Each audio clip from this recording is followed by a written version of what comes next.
NBA Game Time is presented by Toyota. What if the most powerful RAV4 was a hybrid? The all-new RAV4 Hybrid. With head-turning style and breakaway speed, it'll change the way you think of a hybrid. Toyota, let's go places. Allow me to reintroduce myself. My name is Ro, of course, right here. It's Game Time. Kenny the Jet Smith joins me. Of course, Yeah.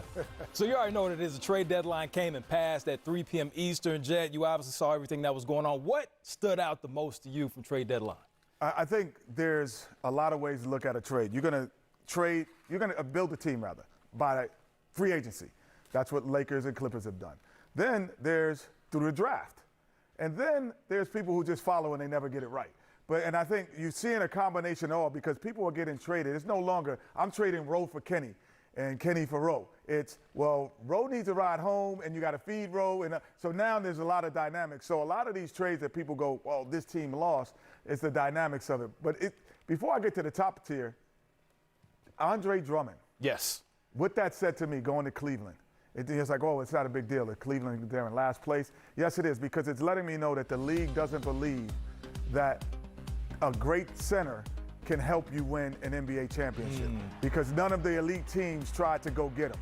And that to me is the real transition of the NBA. That is the final blow to let me know that they are now believing it's only about small ball and analytics, and that big guys can't help you win championships. Well, we saw with your old team, the Houston Rockets. Of course, they shipped out all their bigs. It seems like they don't have any player taller. I thought your name was going to be in the mix.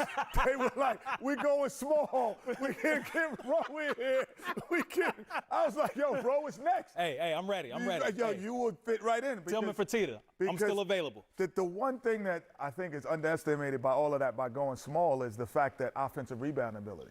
It's not about shots. It's how many shots you can get. So now, if you are that small, can you get offensive rebounds and get extra possessions, especially as the Rockets, they don't turn you over on a basketball. They don't play defense to make you turn it over. So all of a sudden now you don't get offensive rebounds and you don't turn me over. I could get more possessions to you regardless if you're shooting threes. So you're only getting 60 possessions. I could get 80.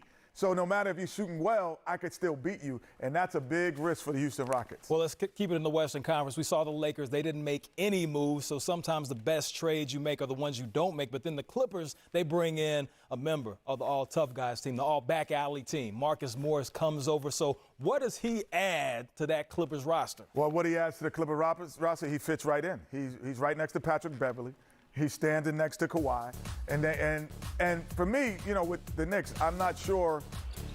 I've been hearing this for months about Marquise Morris, and now, with Steve Mills getting fired and no president and the move still happens, I'm not sure why that's good for them. And I'm not sure, but I do know why it's good for the Clippers, because now they have more scoring off the bench. But he's not just a scorer, he's a defender as well. And he's a guy who can get his own shot, just like Lou Williams. But Montrezl Harrell is a guy who gets shots off of people. So now you got two guys that can play off. Tough pickup by the Clippers. And somebody else that can body up LeBron if they match up in the playoffs. So going to the East, Miami, they pick up Andre Iguodala, signs that extension. What were your thoughts on that deal? I was a little bit surprised that it was Miami because I feel like Miami is a year away. I don't feel like they're now. But he's going to help. I think overall, their perimeter game is really great, but their defensive perimeter game isn't always great. And they know when they got to face Giannis, like he could guard Giannis and take that assignment away from Jimmy Butler.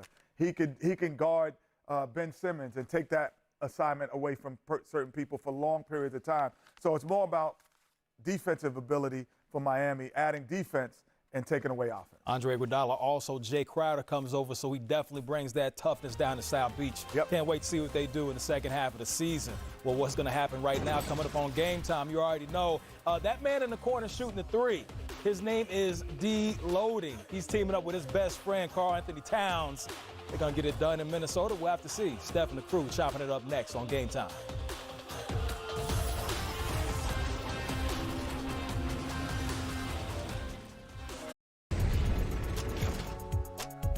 Welcome back to Game Time. It's time now for Driven to Succeed, presented by Toyota. LeBron James Tuesday against the Spurs. Not only did he have 36 points and shot 12 for 20 from the field, but do you see that highlighted portion? 6 for 9 from the three. Also, 7 rebounds, 9 assists, just in case you were wondering. Let's dive right in to LeBron James and the Lakers. This performance, can we expect, first of all, that this is going to be more consistent, him hitting this many threes, or at least this consistently? No.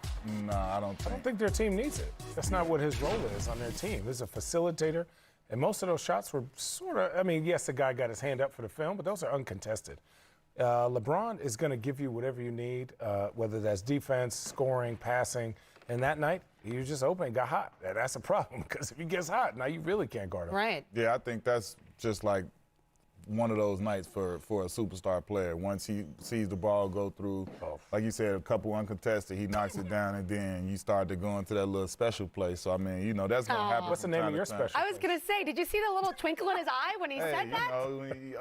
You hit 8 to 9 threes before. I think I've hit 10 or 11 one time. See, well, you've hit multiple. I mean, Well, I'm not counting. It was a lot, though. we both have hit multiple Moving threes on. before, We've so, had enough self-promotion here on this segment. Lakers' current roster, as it stands, we talked about teams in the East standing pat with Milwaukee and Boston. The Lakers stood pat for now. Yep. What do you guys think about the roster as it stands? Let's do that first. Strong? It's strong. I think any roster with LeBron and AD, they are automatically in contention. I don't care who else is around them. I stand on that. A healthy LeBron, healthy AD, they are in contention. Okay. I think for me, my biggest question mark would be at the guard spot. Those guys are very good, solid players. I don't know how much playoff Rondo has in him, but I'll take my chances. But I thought that was a place they could upgrade, just getting more consistent shooters, maybe a little bit more size on the defensive end, and also a backup four-man, like just somebody who's like an athletic defender dog. Because I think if they do play the Clippers are a pack of dogs. Mm-hmm. And they need somebody that's going to be that physical, that's aggressive, that's going to match that type of intensity. And I think the Lakers are skilled, and I think they're athletic and amazing. Long. But tall. But when it gets to the dog fight, you're afraid for them. A little bit, because I think that the Clippers are just built differently. They nasty. Okay, so you brought up... I'm not going to agree or disagree. That's a lot. We're going to talk about the Clippers, but first let's finish with the Lakers because you brought up a good point. You thought they might need some perimeter play. Yep. There have been rumors reported that they're going to hold some workouts, right, with J.R. Smith, Darren Collison. Okay. Do you guys think that either of those two pieces could help alleviate some of that problem? I think JR, for sure, yes. Yes. I think Darren, last year was him and Victor, the combination of those two were one of the toughest backcourt duos in the NBA that never got talked about. Those dudes were dogs, against defending front or backcourt players. But I think JR would fit in better because you could put JR to the corner. He's going to knock down threes. He's been in championship situations. Other than his one snafu, he has shown up in times that you really need him. He knows LeBron. He knows the city. And I'm always going to cheer for my guy, man. I hope he gets. I agree. I've been waiting the whole season for JR to be back in the NBA. I feel like he belongs. He should be out there playing, and I think he absolutely can help the Lakers for all the reasons Channing just said. I mean, we all know that it's not the easiest thing to play with LeBron, and he's somebody who's proven that he has a relationship with LeBron. LeBron knows him. They know each other.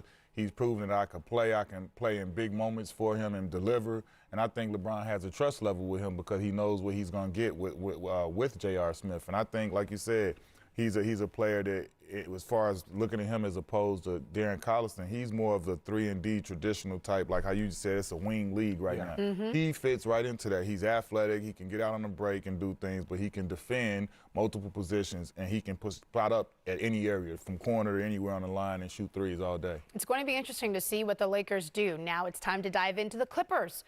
Their Staples Center neighbor, if you will, right? Your former team, Q. Yep, so. You mentioned some dogs that they've got. They got a lot.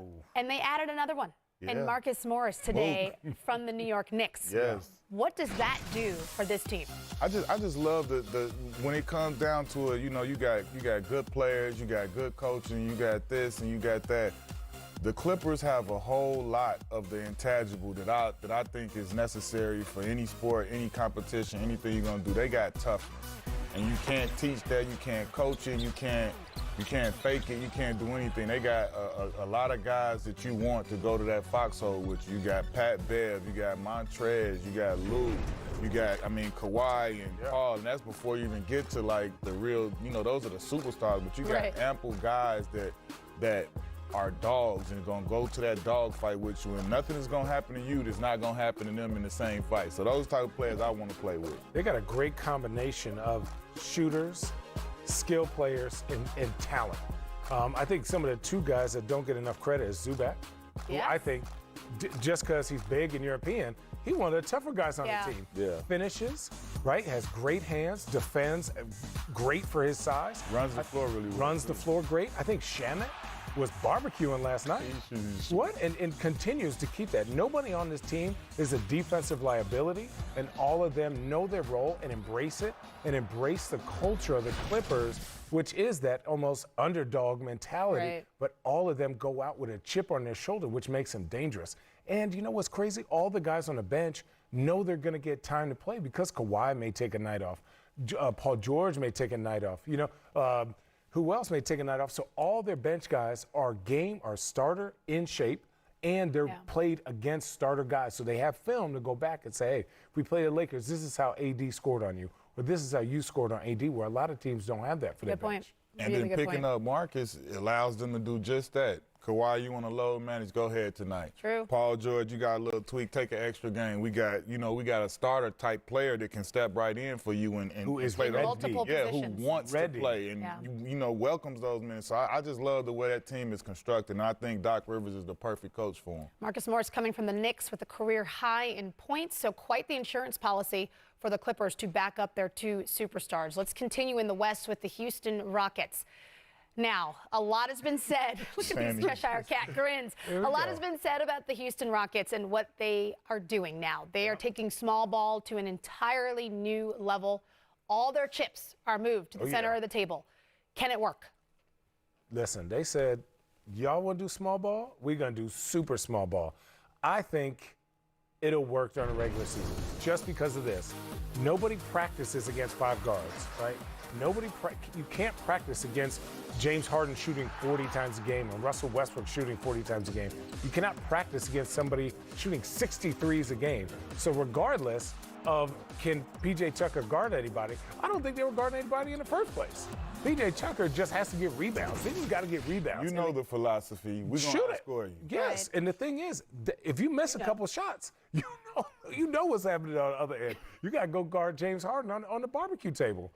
Right? And that's what makes them dangerous. But when you face teams like the Clippers and the Lakers, they're just going to post AD, post LeBron. That's going to be a problem. But if in D'Antoni's system, they'll give up twos all day because if they shoot 63s, they're going to make more threes than you make twos. Now, Q, I want you to elaborate on this because you played for Mike when you were with the Phoenix Suns, and he developed this entire system where you're mostly focused on offense. You're trying to outscore your opponent.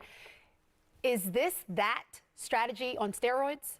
I think what we're seeing right now, I think this is that strategy on steroids, but I think what we're seeing right now is Coach D'Antoni and Daryl Morey, this is basically their last hurrah. So I feel like Coach is saying that if I'm going to go out, I'm going to go out on my own way and by my own standards. And I think this is, like I've talked to him about this is what he wishes he would have did with our original Phoenix team. Right. He wishes he would have stuck with it and went small ball. But I must point out there were significant differences between our team and this team. And I feel like our team would have been able to work if we had 1, 2, 3 shots at it. But this team isn't the same. When you look at a P.J. Tucker, he's nowhere near an Amari Stoudemire. Right. Correct. When you look at Daniel House, he's nowhere near a Sean Marion. Correct. You know what I'm saying? Like Russell Westbrook is a superstar in his own right, but he's not the type of player that Steve Nash was in distributing that ball. And then when you look at myself and Joe, we were the perfect people to just space the floor and play in that way. So that team is a lot different. And in this league, I think it's okay if you want to win some games and play fast and look good, but I know for a fact when this team gets in the playoffs, they can't do anything. But what about the old Golden State teams when they played five with Monte Ellis and Steven Jackson and that team? Those teams had success. But they played defense. Yeah, Golden State, their defense was greatly overlooked. That's the only other excuse I got. You had dogs in there. You had some real dogs, too. A couple dogs on Houston. They do. Well, we'll see. It's an experiment that we will all be witnessing as the season continues to unfold. Cleveland rocks, right, Channing? Yes. I love Cleveland fans. Yeah.